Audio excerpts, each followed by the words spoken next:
We begin with a big shot fired against big tech. KPIX 5's Len Ramirez on a damning new report on Apple, Facebook, Google, and Amazon. Len? Well, the democratically led House subcommittee says that these companies enjoy monopoly powers and is recommending that Congress update the antitrust laws to rein them in. The Democratic-led subcommittee has been looking into the big tech companies for the past 16 months. They've held hearings, they've done interviews, and now they've published a report that could lead to big changes for the companies. So this is really just the beginning of the examination into whether these four big companies are too big. The 450-page report examines each company's business practices. In the case of Apple, the report looked at whether the App Store is open to competitors. Because you can only get apps for the iPhone and the iPad through their App Store, Apple controls everything that goes in that store. And whether Facebook has too much control of social networking. It owns most of the important platforms. There's Facebook Messenger, Instagram.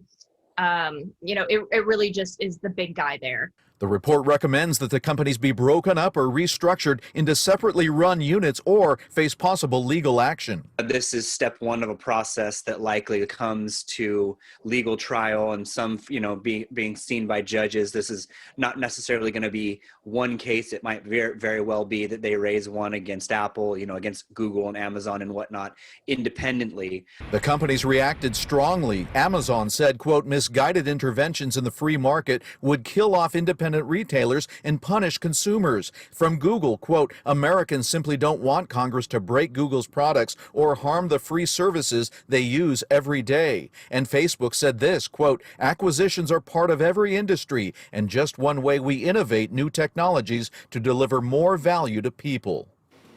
Yeah, Len, it's interesting because this report is out of a committee that's controlled by Democrats. What do the Republicans on that committee have to say?